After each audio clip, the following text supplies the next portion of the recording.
Free your mind. Ladies and gentlemen, welcome aboard to yet another very interesting episode of the People's Pan-African Parliament, the Pan-African Pyramid that sits here at Fairway Hotel every Friday from 5 p.m. to 8 p.m. and a repeated version of the same is telecast on NBS television every Saturday from 4 p.m. to 5 p.m. On our topical discussion tonight, Rwanda, Gaza, Darfur Genocides. How can the United Nations and the world prevent future genocides? Ladies and gentlemen, on our preamble from the research desk, we reflect on the tragic events, namely the genocides in Rwanda, Gaza, and Darfur and Tigrinya that remind us the unfathomable horrors that humanity is capable of inflicting upon one another. The United Nations, as the global institution entrusted with maintaining international peace and security, shoulders a significant responsibility in the prevention of future genocides. The failures and shortcomings in addressing past genocides serve as painful reminders of the urgent need for effective mechanisms and strategies to prevent such atrocities from occurring again. Today on our topical discussion, we stand at a critical juncture where the lessons of history compel us to act decisively and collectively to strengthen and preventive capacity of the international community to uphold the principles of human rights, promote tolerance, and foster dialogue to prevent the seeds of hatred and intolerance from taking root. Through this debate, we aim to delve into the complexities of genocide prevention, exploring innovative approaches, diplomatic interventions, and practical measures that can be undertaken by the UN and the world at large to avert the devastating consequences of mass violence and genocide. We normally have a panel that is crafted to demystify and elucidate on the same. Free your mind now. Be part of People's Pan-African Parliament, the Pan-African Pyramid Debate with your speaker, Andrew Irumba Katusabe. Thank you for the introduction. And like the moderator said, today we're here to discuss how can the UN and the world prevent future genocides. It's unfortunate that I'm the first person to come here because I say the UN has failed. I'm here to tell you why I do not think the United Nations is the best organization to get rid of our genocide. Why? Because I believe, earlier on I was having a conversation with Mr. Thomas. If you have a fire in your house, someone, you know the person who has caused the fire. Can you call this same person to come and stop the fire? Can you? But that's exactly what is happening. Who constitutes the UN? Who started the United Nations? Do you know how long it took for African nations to be members of the United Nations? The United Nations is not an African thing. It's a group of European nations that come together and say, after we have done all these bad things, let us all now come together and see how we can pretend to be solving these things. I'm not going to regret what I'm saying because that is the truth. I'm going to start my conversation. Let us start with the first genocide of the 20th century. I don't know if any of us remember the history of Namibia and the so-called German West Africa. That was the first genocide of the 20th century. It took place in 1907 up to 1915. More than 200,000 Nama and Herero people were killed. And what was the reason? The Germans were occupying, they are running away now from Asia, where they had been, and they are now coming into Africa because already they had caused so much trouble in Asia. I want to take you back. There was a group of 8 countries that came together to collectively exploit places like China. Germany, I think I have the list here. Germany, Japan, Russia, Britain, France, US, and Italy. They all come together and say, since we all have the same interests, we like these resources in Asia, and the Chinese are fighting. What do? Let's come all together, put our forces together. We are all powerful people. Let us come together and unite to take the resources out of China. So the man who was sent to German West Africa then, which is now Namibia, was called Van Trotha because of his success for dismantling the Boxer Revolution. The Boxer Revolution was a group of Chinese that came together and said, we don't want imperialists. We want to be intact. This is not who we are. Get out of our country. But Van Trotha was very successful in killing all those people who protested against this group of 8 countries. Now, these same people, the 8 countries I'm talking about, later on came up to form the United Nations after causing so much problems. Then they send somebody, they say, okay, now we've been thrown out of Asia. Let us go to Africa. In Africa, they came and they found even more resources, and most of it was in Southern Africa. Diamonds, gold, iron ore, coal, everything, name it, was in Africa, not only South Africa, the whole of Africa, everywhere you went. I remember in history, we were being taught how Africa had was categorized in different categories according to what items they can produce. The Western Africa, Ivory Coast, Liberia, do you know they had a tree that will produce tires? Tires. Meanwhile, up to now in Africa, we have to wait for cars to come from Japan and Europe. A tree. They came and they noticed this is where we are going to get everything. This is where we are going to milk our copper from, we are going to get our diamond from, and we are not living. So that's why I started by saying it's unfortunate that I was called to speak first about what the United Nations can do. They cannot do nothing. It's up to us as Africans. But and I believe it's not too late, because the first thing they did was cultural genocide. We don't even talk about it. When I came here, I said, what language should we speak?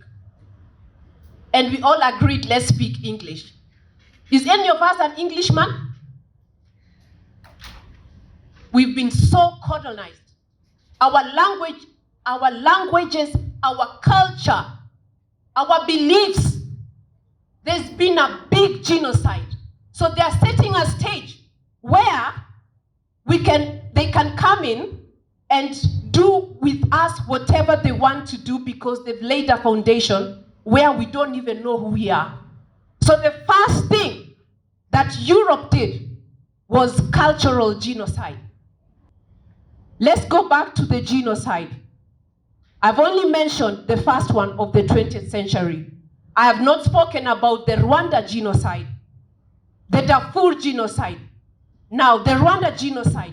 The reason I'm saying there was a cultural genocide that laid a very soft bed for a genocide, the genocide in 1959, and then later on in 1994 in Rwanda and Burundi. This is what happened. The Belgians come into Rwanda, and as usual, they come with the tactics of divide and rule.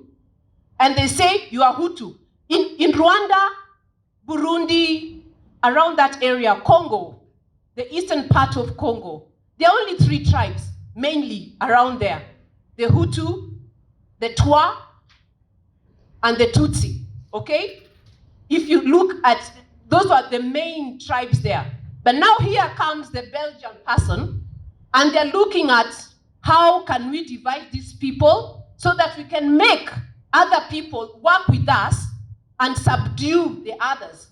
And that's exactly what laid the foundation of the 1959 genocide and the 1994 genocide. So when we are talking about solutions, how are we going to turn to the people that caused the problem for solutions? How are we going to do that? Calling the person who started the fire to stop the fire. How are we going to do that? And then we have the biggest joke of the 21st century. It's called the International Criminal Court of Justice. That is the biggest joke of the 21st century. Where, like the people of Rwanda, let me take an example of what I have witnessed as a grown-up. The genocide happened in Rwanda.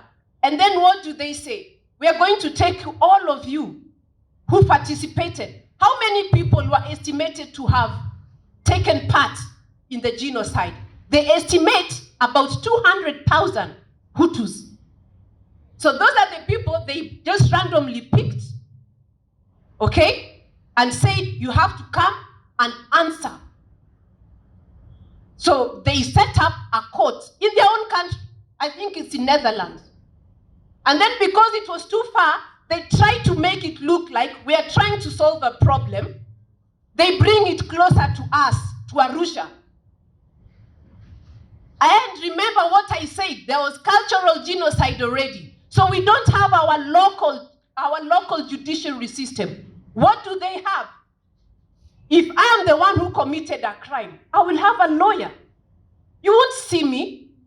That's what the International Criminal Court of Justice is doing. They are using their own method of judiciary system to solve a problem they caused. So my message today is, how can we as Africans, it will take one person at a time. You have seen what Kagame has done in Rwanda. He was unapologetic about all these things. And what Belgium and France failed to do, he did. He brought the Hutus and the Tutsis together and said, this is our country. Let us walk forward. Let us work together.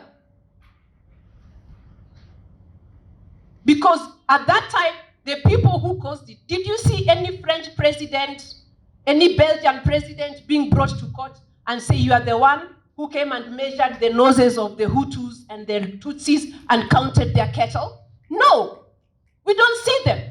You see people with funny things on their head saying, I am the lawyer, and they are being paid heavily. We are the lawyers of these people. So there is not that African touch where we can say, I'm sorry. We are not going to do it again. But now you bring a totally different person to answer for the questions. That's why I say the UN, the ICC, or wherever they are called, they cannot solve our problems.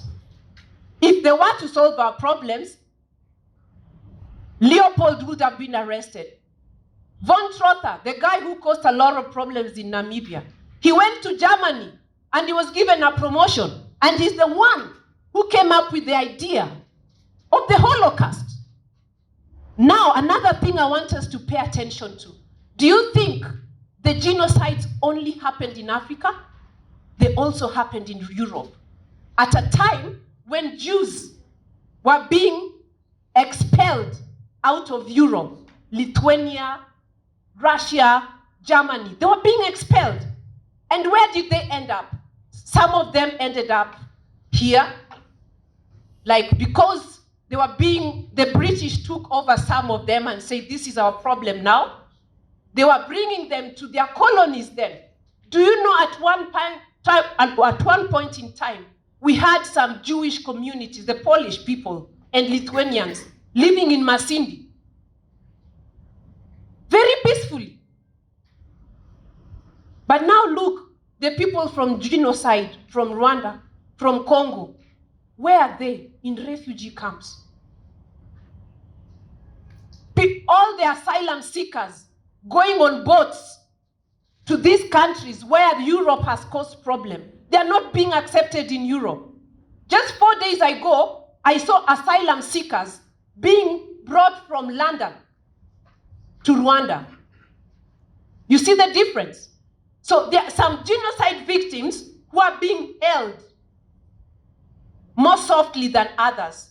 In Africa, where we do not have our own thing going on, I know we have the African Union, but we accept money from them. We have an East African community, but once in a while, we can accept money from Europe. It's not going to work.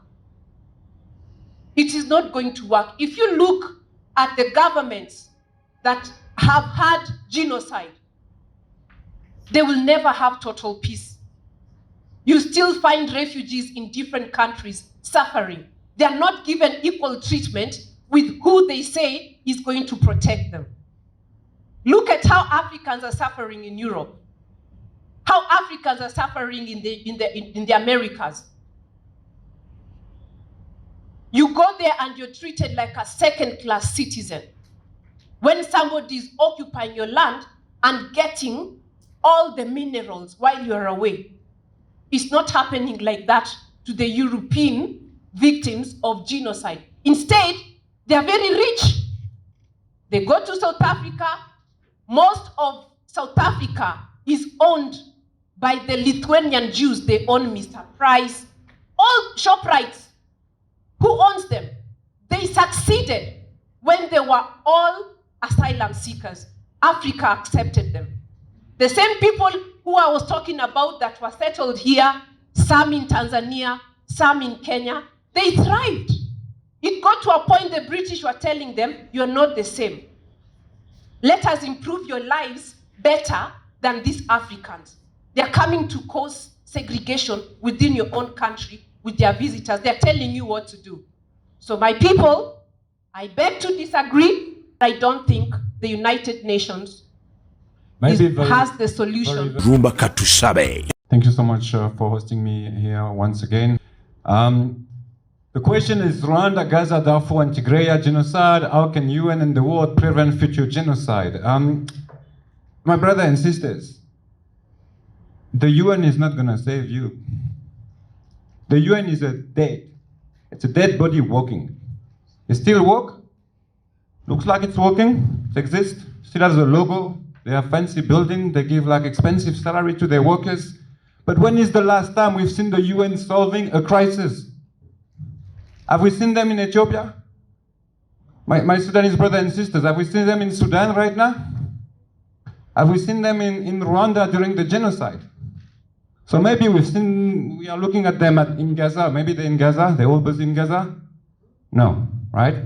So the UN is not gonna solve and save no one. It's not solving issues, it's not saving people. Actually, matter of fact, the UN was created the very same year that the word genocide was created. And we need to ask ourselves, where does that word come from? Where does the word genocide come from? In 1904, when the Germans were killing the Hereros and the Namas, putting them in the desert, and poisoning the water holes, thank you. Only one source of water is poisoned.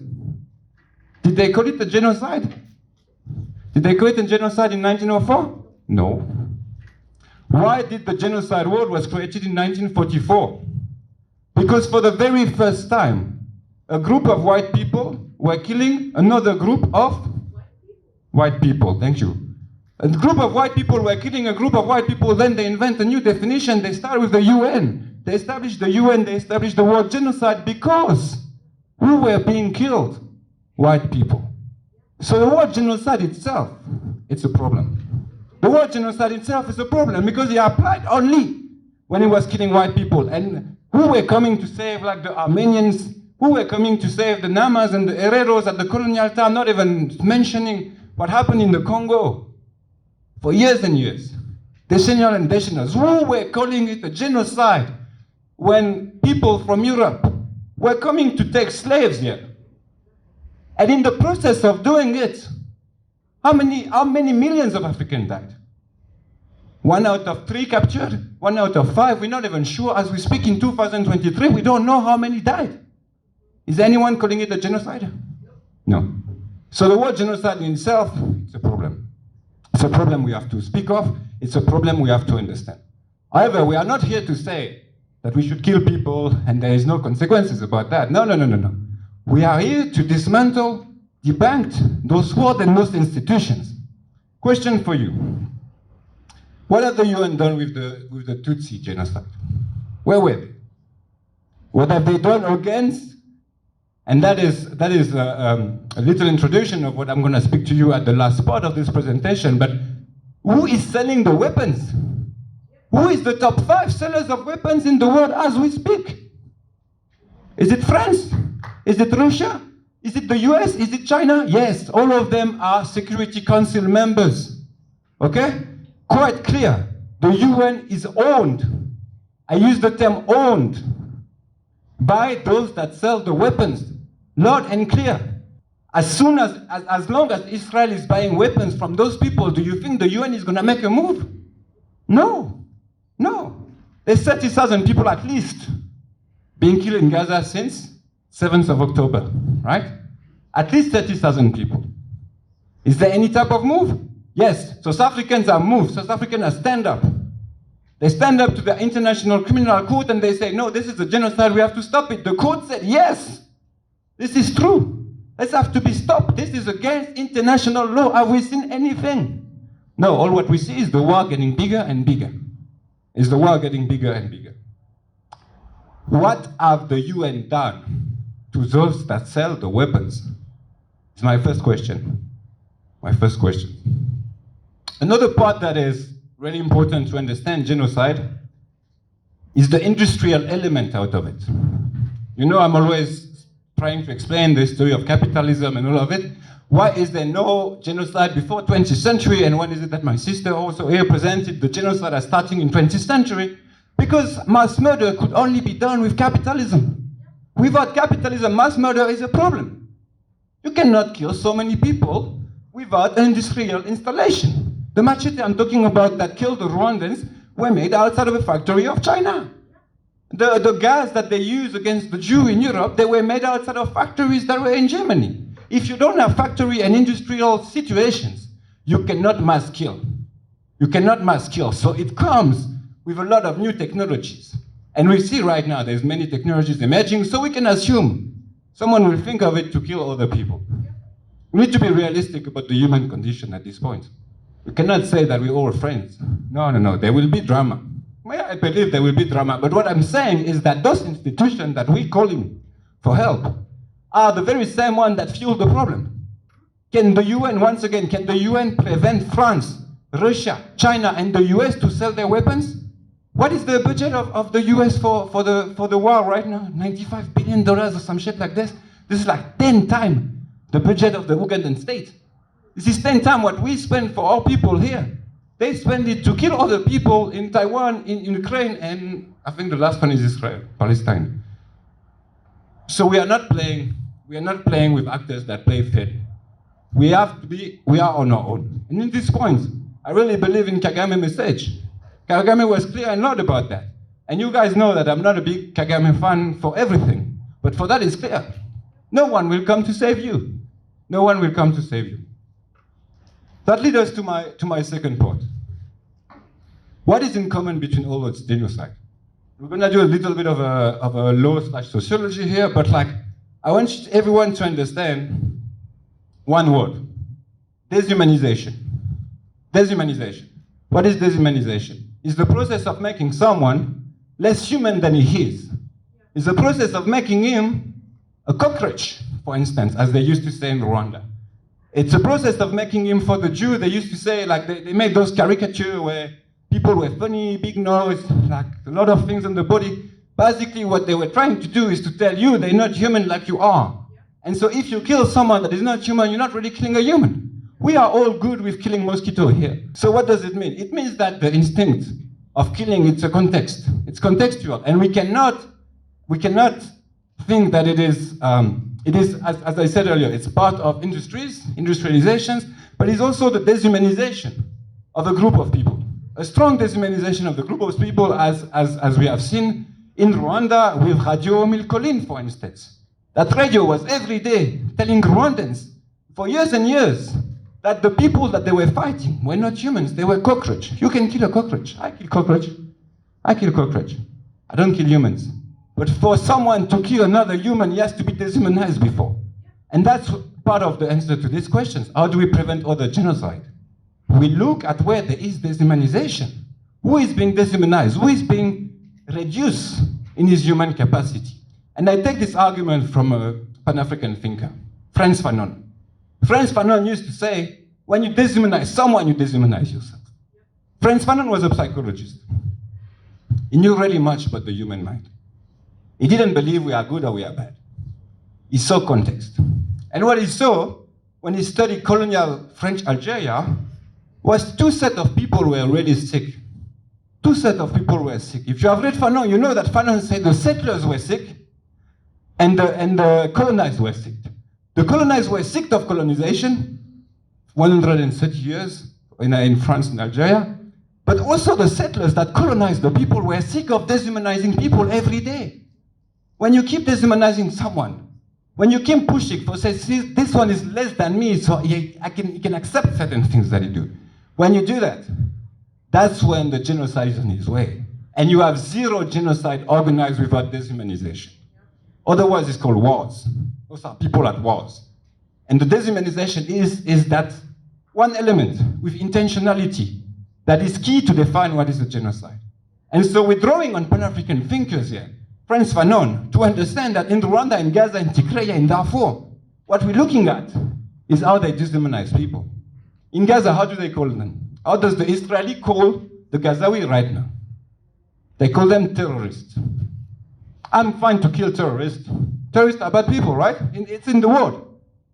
But what they are, they're really children and women. The majority of those that have been killed in Gaza were women and kids. What type of terrorist is that? So they have to dehumanize before they attack. They have to dehumanize the Gazawi so their very own soldiers can come and kill and be happy about it. You know that in Israel right now, like, when they send missiles and rockets, they ask kids to sign them. They go to schools in Israel, so the kids sign the missile that will be sent somewhere in Iran or Lebanon or somewhere like this. It's really sad, but it's real. Why? It's a process of dehumanization. If you look at genocide from Adolf Hitler, for instance, and the Jew, he used to take Germans from 10 years old, into the youth camp of Nazi, and it was obligatory, there was no chance of escaping, to tell them from the age of 10 that the Jews were not humans, that the Soviets were not humans.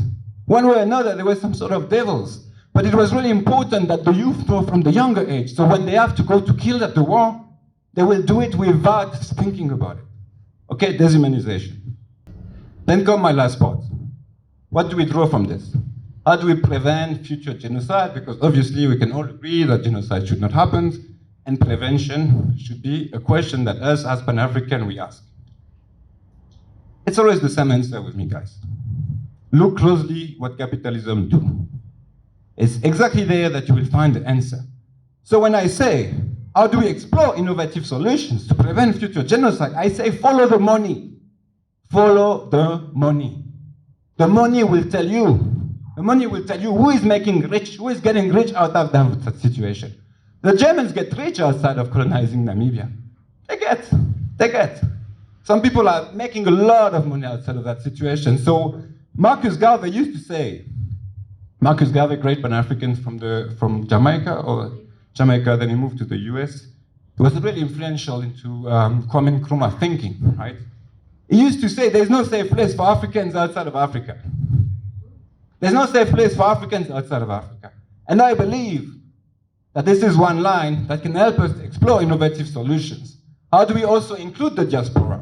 How do we include forces? How do we stop like those type of imperialist intervention that the West is asking, such as sending Kenyan troops to Haiti? Who the fuck like put Haiti down?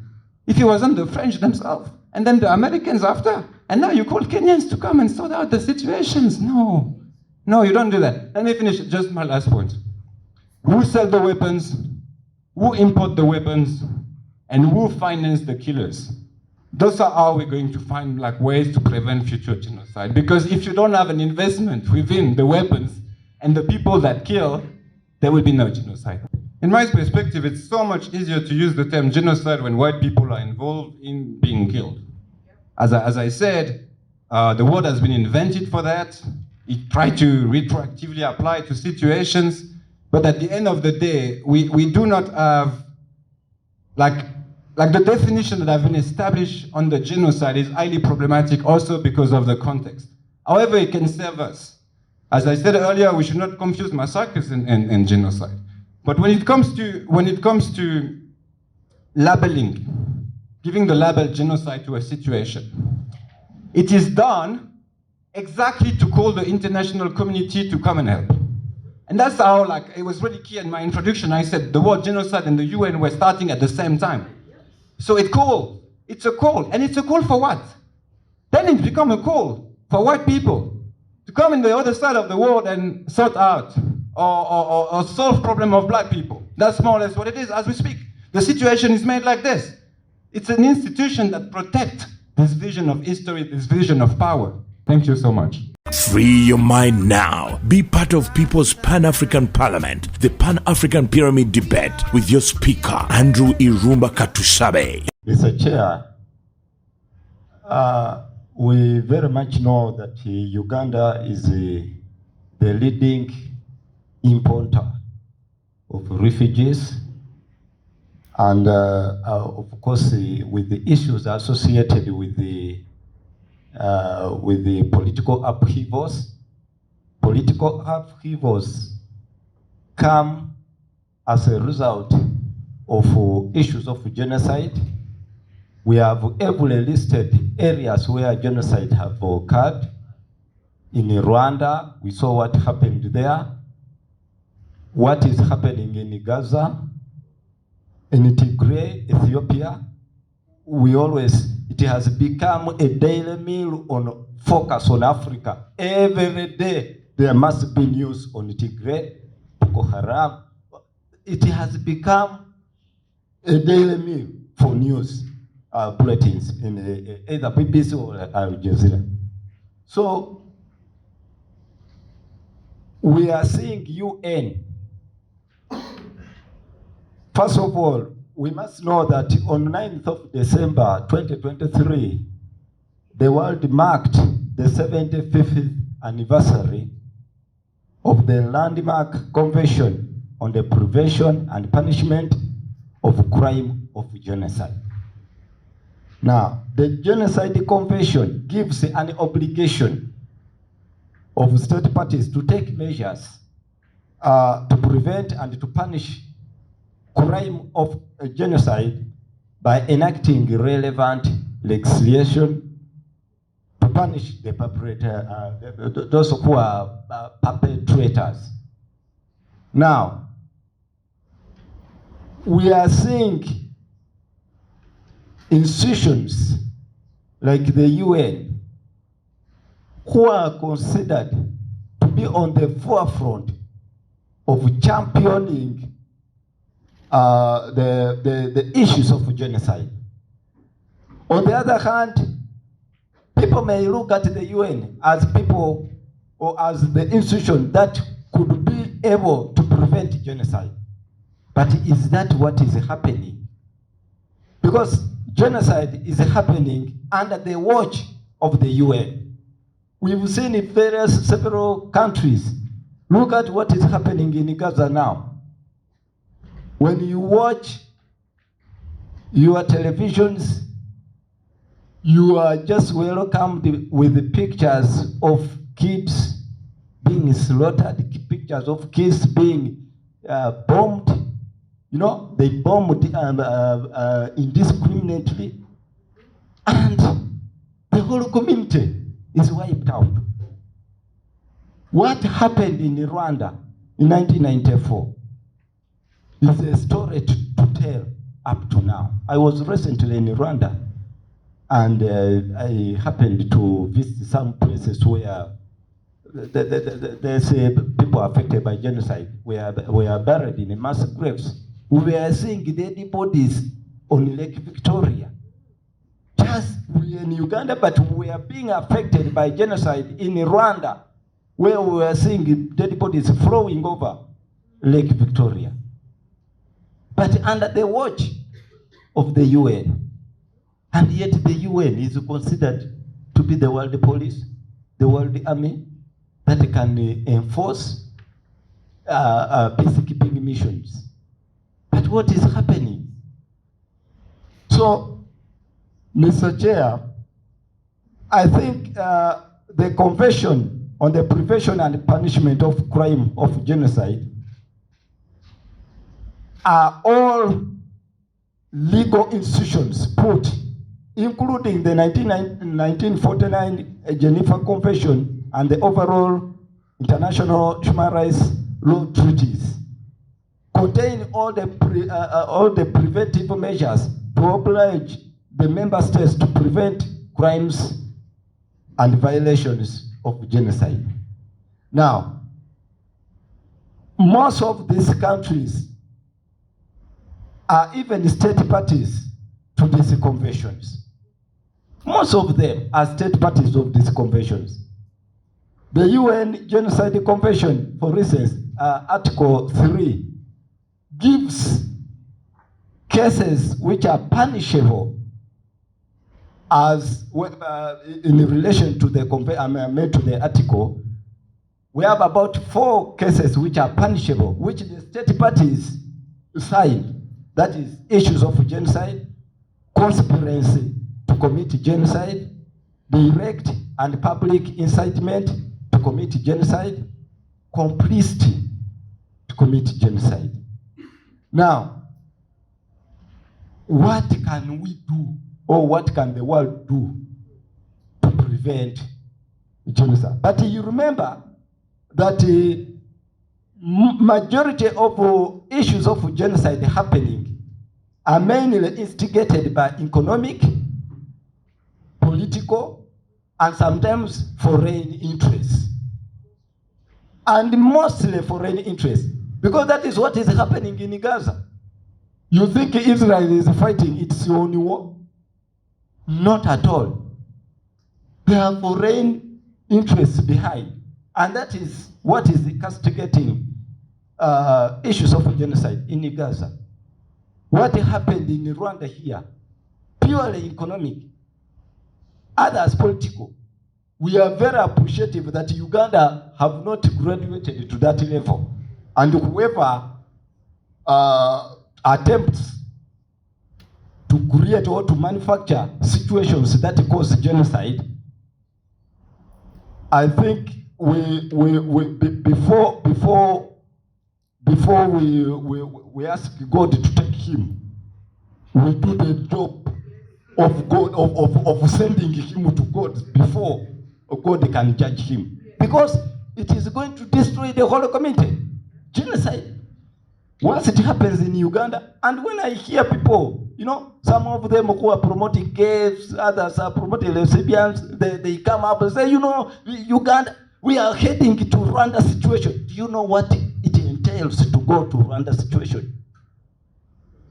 One time when I was in Jinja DC, some political creature came on the radio there to debate. Instead of debating issues that can help the people of this country, he was inciting people to go the Sudan way. By that time, Sudan had gone through civil disobedience. People were rioting, they wanted to take over government, people were banning petrol stations, people were killing each other, it was a total mayhem in Sudan. But one of the political leaders here of a political party is now a former political leader of a political party, who was on the radio there. And he was inciting people, please, let's do the Sudan way. Do you know what it means to go a Sudan way? And what did I do as a leader at that time? Although people blamed me, I went and switched off the radio. Because he was there for only 5 minutes, but within 5 minutes, those chiefest group in a place called the Kazimingi in Jinja, there's an informal area called the Kazimingi, composed of very funny people there. They started burning tires. No, they have instructed us to do the Sudan way. They had started robbing people's shops within 5 minutes. Now, supposing that leader spent on radio for 2 hours, what would be the same? All roads entering Jinja had been closed within 5 minutes. The one from Bugembe, Iganga Road, the one from Kamuli, they removed even a lady who was going to give birth in Jinja Hospital was removed from Boda Boda and hacked to death just in a period of 5 minutes. So, as leaders, we had to come in to stop the situation. And some people have very irresponsible statements while appearing on the media, and that's why we have to take caution, because we know the contents of a genocide, what it means. You lose your loved ones, killing the ethnic groups, genocide with the intent to destroy in a whole or in part the national, ethnic, or racial, religious groups, killing members of the same group. And that is what we need to avoid. Mr. Chair, as I conclude, we need now to wrap up with what can be done. Preventing genocide is a collective obligation of all member states of the UN Convention on Genocide. Now, one of the best ways to prevent genocide is to address the root causes of violence and conflict in that particular area. Hatred, intolerance, racism, discrimination, tyranny, all that deny groups their dignity and rights. It's very, very, very important to recognize and to put to an end issues of genocide relating to ethnic groups. Because ethnicity, as per se, in Rwanda, like what happened between the Tutsi and the Hutu, it was purely the leadership question, which I said about political interests, because now you remember the Hutus were in power, then the president Habyarimana and the others. Then the Tutsis, which is who are now in charge, the Kagame group, it was just a question of politics that was playing a role. And therefore, to avoid that, you must address the political question. And in that, we must, if you are to prevent the armed conflict, which usually provides the context for genocide, you must look at areas that affect the people. If it is a question of politics, let's address the politics. If it is a question of economics, let's address the economics. Foreign interest, then we look at that level. We have what we call the UN peacekeepers. UN peacekeepers, their role is to keep peace. But sometimes they don't enforce. Peacekeeping and peace enforcement go hand in hand. But when you keep peace, like what is happening in Somalia, that they are keeping peace, as Al-Shabaab is murdering people, you are not enforcing. So I think the UN must wake up to learn how to enforce peace rather than keeping peace. Because as they keep peace, they are murdering people. People are undergoing genocide on their watch as they are watching, but they are saying, no, we are keeping peace. So they are just there as decoration, but they are not doing anything. You see, the difference is the similarity. Thank you so much. So thank you. Yeah. How can the UN and the world prevent future genocides? This is a very paramount question that everybody is being asked today. One, the UN is not part of the solution. We must all be aware. Many of us here must be aware that the UN Security Council is made up of 5 permanent members, none of which is an African country. And you expect the UN to be part of the solution. Just recently, 300 bodies were discovered in Gaza in a massive grave. 300 dead bodies buried in one grave. And now, what is interesting, that when the Israelites are asked, how come these people were dead? Do you know what they answer? They say that on the 7th of October, 2023, when Palestine attacked, I think 100 and something people were killed, the Israelites. So the answer they gave was in line with that. They said, we had to dig out this grave in pursuit of looking for our people that were taken on that day. That is how hurting it is. Two, how have these genocides taken place? One, the genocide of Rwanda, for example, it was based on ethnicity. The genocide of Namibia, you well elaborated about it. The genocide in Gaza today, it is about political interest of some groups. It is not ethnicity.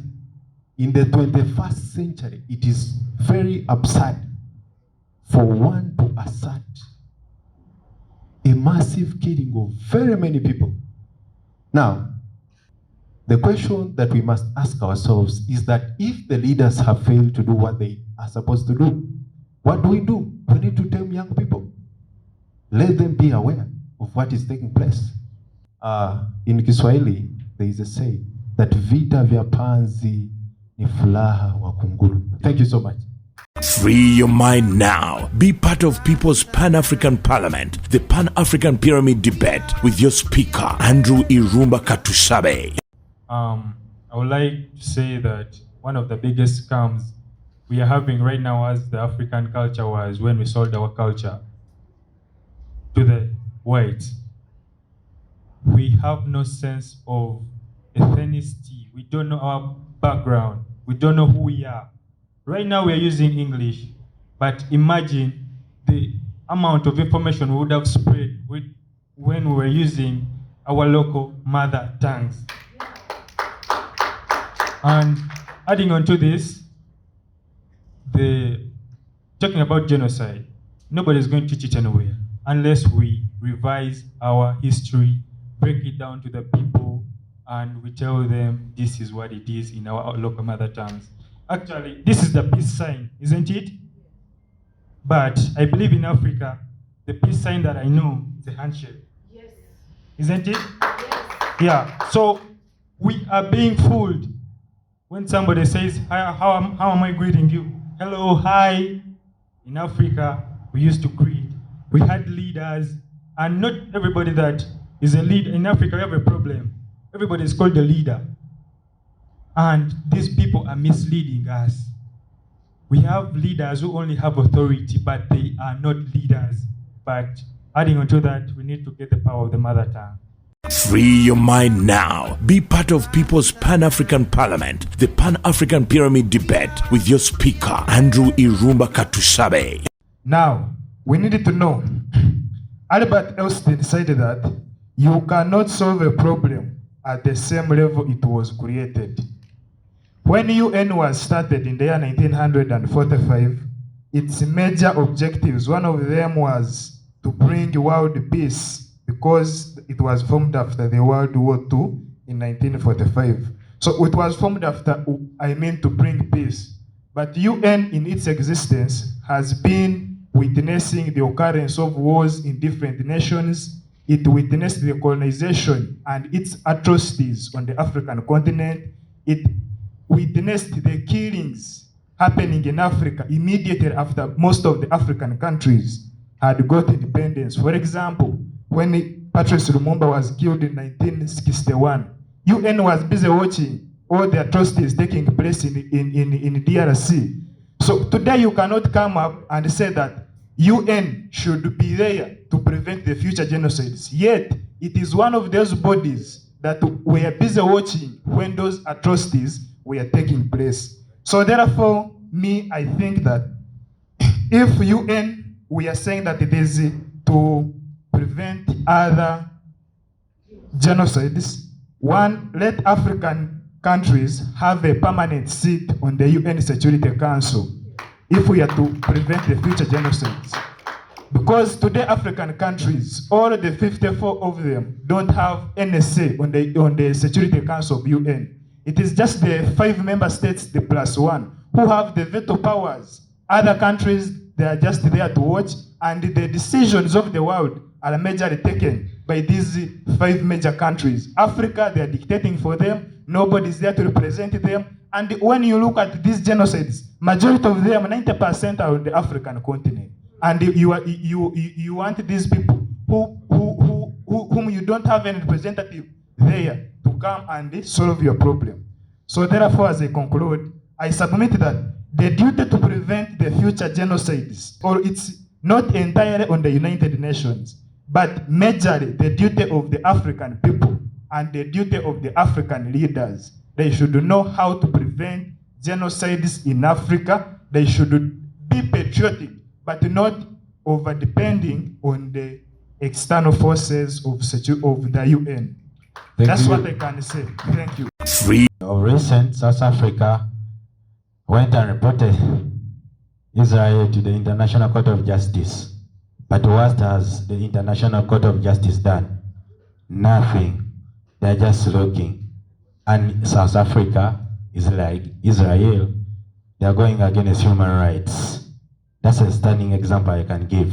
And the next, I'm going to speak about, we talk about the leaders themselves. Even if we as Africans, we are to send delegates or leaders to that UN State Council, and those leaders don't have what we call Ubuntu, the charisma C, nothing will change at all. I'm telling you this, we can send them, even you can have 2 Africans at that council, and nothing can change if those people themselves are not willing to have what we call Ubuntu, the charismas, and the problem also we have as Africans. Here, countries like Uganda, Nigeria, South Africa, Ghana, Sudan, and Rwanda, that thing of the winner takes it all has brought a lot of problems here in Africa. You find somebody has taken over power, has won elections through democracy, but that thing of whereby the winner takes it all. Why can't you be considerate and share it with the other ruling party? It has brought problems, and the Europeans use that as an advantage to cause genocide in Africa. I submit. Thank you very much. Sabe. But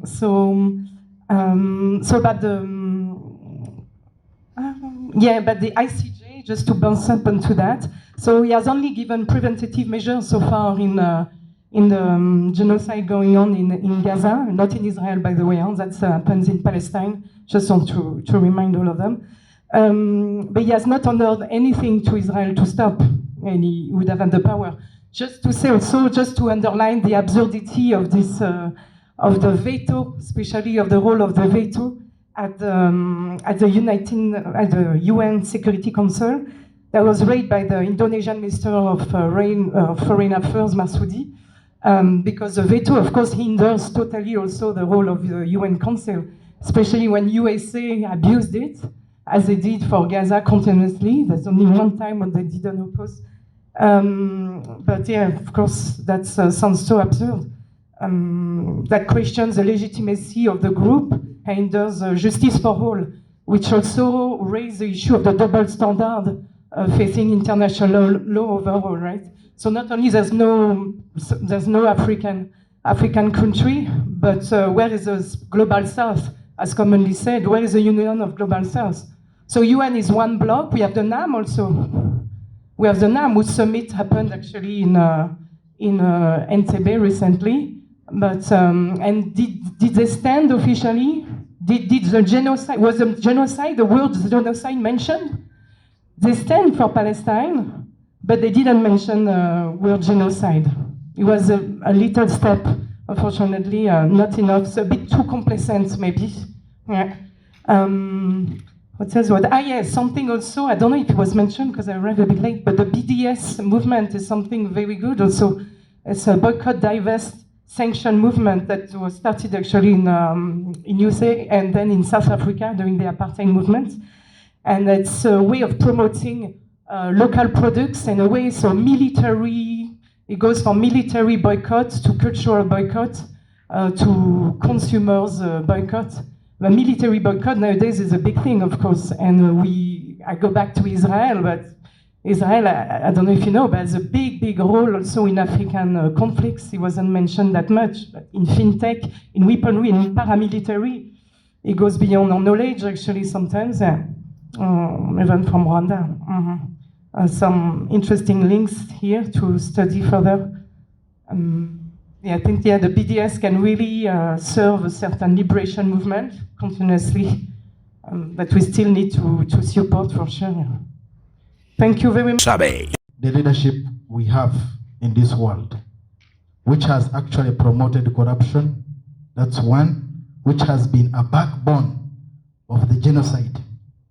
And it is still, and soon it will come, if we cannot fight that terrible disease, which is now iconic and a chronic one. Number two, I will talk about media. Media is a tool. If you go back to what exactly happened in Rwanda, you will find media contributed at least 90% of what took place. I love to submit that most of these unprofessional media personnel, if they are not controlled, at the same time pulled out of this profession, definitely we are facing the same. Number three, if the Western world does not recognize the independence of Africa and the equality of the position taken on the UN 6, definitely we will still face the same, because partly they are also promoting the same. They are promoting genocide. Free your mind now. Be part of People's Pan-African Parliament, the Pan-African Pyramid Debate with your speaker, Andrew Irumba Katusabe. There's a concept, the so-called eugenics. It's a common term that was used then, and it has been modified a bit. Some have taken it as the Rockefellers. Some are taking it as the is it American Reproductive Society, something like that. So when we are looking at the issues of genocide, I think we are treating an HIV with a painkiller, because the issue is not even they that are fighting. The issue is those that have the actual interests in the land or in the societies where we stay. My colleague, the Frenchman, allow me to say so, last week made a submission that he was giving an example of the Rwanda forces, that he pointed out a few companies that could be indirectly responsible, should I be wrong? That could be indirectly responsible for the expansion of the Rwandan military muscle. Now, in the end, wherever they have gone, it is not the Rwandan people, it is not the Rwandan force, it is the company behind them. Then, follow the money. That is the issue we have everywhere. If I may, Sir Speaker, if you allow me, just pointing a bit about this issue of we have the Germans and the Jews. It is a very big sin. We have 6 million of them died, but we have about more than that here in the Congo, killed by the whites, and the entire world is silent. We are silent, and everything seems to be okay. It is not okay. It is not okay. My colleague here talked about the press. The press has no issues. For your information, the press does not report what you want to hear. We report what we are paid to report. It's not about, the French colleague is a journalist. I beg to differ. We don't report what society wants to hear. Neither is it the truth. It is who has the money that reports. For example, we have the issues of COVID. Whether true or wrong, it is on record. The numbers were inflated. Those who were operating the Ugandan press, no. Every morning we had a circular coming through. Was it true? No. So why is the issue? Follow the money. It is not about we killing each other. Follow the money. Just the last one. A colleague talked about the African language. It's a beautiful suggestion. Wrongly suggested, maybe. I speak Luganda, a colleague speaks Rule. How shall we communicate? Do we have, unlike the French, the Chinese, the Indians, or the likes, do we have a common language that can put us together, if at all we are to stand to fight this common vice? I don't speak Swahili. I can learn. It is not true that everyone has access to translators. So I imagine an entire Africa speaking Kiswahili. It's a good dream. Achievable? No. So what could be the solution? UN? No. It's about money. World Health Organization? No. About money. Peace, what is it called? Security Council? Nothing. What is the solution? It is money. For as long as the African, as long as there is a certain sect within society that is termed as by the eugenics society as being inferior, one, and a mislocation. The Jews were called, it's an integrated term, I may not use it, but a misfit of society. Until we have an equitable distribution of humanity and resources, these things, it is a beautiful tale we are going to sing and sing. I beg to submit some. Free your mind now. Be part of People's Pan-African Parliament, the Pan-African Pyramid Debate with your speaker, Andrew Irumba Katusabe. Now, I'll look at only 3 things. Now, we need to teach our very people about the need of loving one another. Because the fact is, we shall talk of USA, the what and the what, they are influencing these people. But if I teach you the importance of me loving you and you loving me and you loving your fellow, you will see no need to harm your other fellow. You will be like finishing your own self. Now, you will need to teach our very people the reason as to why, if I love you, you love the other, Africa is existing. If I love you, you love the other, Africa is developing. So we first need to teach these people the need to love one another. That's when they will stand out that they will say, no, if we love one another, we shall live. So we don't need genocides in our country. We don't need death in our country. We need to be one. The second thing that he talked about was independence, him, the comrade. The fact is that even the UN itself is not independent. So in the topic, it's like we are putting UN as the problem solver, but in our minds, we should expect UN to be independent, but it's not independent. Even just look at the different structures of UN. Let's even be the International Court of Justice. There is no independence in it. You find that the United States of America is the one having an upper hand, yet it's supposed to be an independent body to cater for the whole world. You get it? So that means if USA is then having an upper hand, the other countries are left out. If USA says, now I want to take over that country, whether bloodshed or what, it's my country, UN will have nothing to say. So we need to recognize the independence of these countries and also UN itself to avoid such things. Because the fact is that genocides happened when UN was there. Not even, first leave UN. World War I happened. World War II happened when League of Nations was there. Wasn't it independent? it wasn't. That's why suicide things, people started violating it because they decided to see there was no sense in having such an organization. The last thing will be, the fact is that we need to fight corruption. Corruption is also something, a big disease that causes such genocides. For example, if I'm to give you just, remember the attack that they made on the UPDF soldiers in Somalia? Even the president himself, in his speech, in his words, he says, the problem is that the leaders were corrupt. Corruption is a problem. So, if someone bring him money and they tell him, you're going to take this money, genocide has to be there. For him, we just have to protect the country, the family, others will die. So also corruption is also another thing that is causing these things. So the UN and we very people, we need to fight corruption.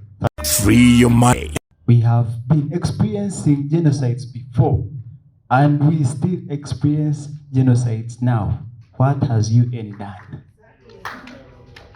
None. And I don't think UN will one day wake up with a different mind, or it will change overnight, and you find that it will provide resolutions to prevent future genocides. It's just going to happen as it happened before and as it's happening now. Another thing is we are very much aware that UN was founded by 3 countries against Germany, and none of the African countries were present at that time. So you find that UN was shaped in line with the other 3 countries, and that happened in the absence of around 165 countries. So if it's a ratio of 1 to 8, that means 8 were absent. And if one reads the Charter of UN, you find out that the preamble of the Charter differs from its articles. It is more sadly that you also realize that those who participated in the San Francisco Conference in 1945 participated in creating the preamble, but left out the the articles for Security Council and rules of procedures to experts, specialists, to interests. So, the preamble clearly states that all countries are equal. But is it true? Are we equal? No. So it is contradicting. It is just full of interests. So allow me to leave out UN, because it will never provide solutions. It will never provide resolutions. It's nothing. So how can the world prevent the future genocides? How can us prevent the future genocides? It's just through one way, through unity. Unity. That's the only way we can prevent future genocides. Unity in 4 ways. Unity in advocacy, unity in education and awareness, unity in within communities, unity in purpose. You know, colonialists were much aware that that human beings love being primordial or instinctive urge for belonging. So they used that chance. They used that chance to create ethnic groups, to create religions, so that we belong somewhere and we feel like that's where we belong. And that creates division within the communities. And that's how they were able to control us. And that's how they are able to still control us. So if we unite and know that we are Africans and know who we are, then I believe there's we will prevent and there will be no genocides in the future. Thank you so much. On the 2 points, there's 2 things I want to say. I'm not sure about the genocide is corruption. I'm not so sure. Actually, if I look at the one that, if I look at what happened to the Jews and to the Tutsis, they were quite organized people. They managed to move a lot of people. They managed to, so the organization was high level, I would say, and that's what you need to kill. That's what you need. That's what you have when you have an industry. So I don't think personally it has to do with corruptions. The two last point, and then I swear I wrap up. The language questions. I would have preferred my colleague to answer these points, but I will answer as a French. The French ones dream of an Africa that speaks French. It's happening.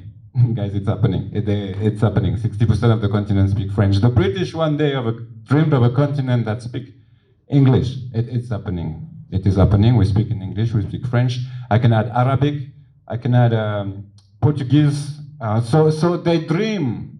Their dream was made. They dream of this. They dream of making sure that the continent will speak their language, and it happened. They worked on it really hard. They work on it really hard. I do believe that our generation can work on reversing that trend and focus on language such as Swahili or Zulu in Southern Africa. There is definitely solutions, and if they manage to do it, a small amount of people, powerful yet, but small amount of people, then we can also do it.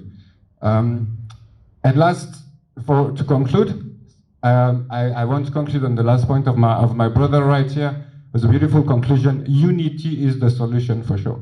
Unity is the solution for sure. We say that to every show, but for sure unity is a solution. And a solution that we can think of, like, how can we control, for instance, harbors? Dar es Salaam, Mombasa, Durban. All of those harbors are the ones that bring the weapons to the continent. And when I say follow the money is in bank accounts that flow in the continent, outside of the continent. We can control the harbors, we control the bank, we have a stronghold on preventing genocide on the continent. Unity is the solution. Thank you so much. Free your mind now. Be part of People's Pan-African Parliament, the Pan-African Pyramid Debate with your speaker, Andrew Irumba Katusabe. Comrades, I believe we have engaged in a thoughtful and constructive dialogue, drawing upon historical insights, contemporary challenges, and visionary solutions to chart a course towards a world where peace, justice, and the inherent dignity of every human being are safeguarded. May our deliberations today continue to inspire many more meaningful actions and serve as a beacon of hope for a future that is free from the scourge of genocide. To our beloved panelists, thank you very much for always coming through. Our forever amazing audience, thank you for coming through and being a great part of the People's African Parliament, the Pan-African Pyramid. My name is Nkwanga Michael. I have been sitting in for the founding chair and speaker of the Pan-African Pyramid, Mr. Andrew Irumba Katusabe. Let's continue to follow our social media handles, Facebook, Twitter, Instagram, TikTok, Pan-African Pyramid. I thank you all. Till next time, see you soon. Free your mind now. Be part of People's Pan-African Parliament, the Pan-African Pyramid Debate with your speaker, Andrew Irumba Katusabe.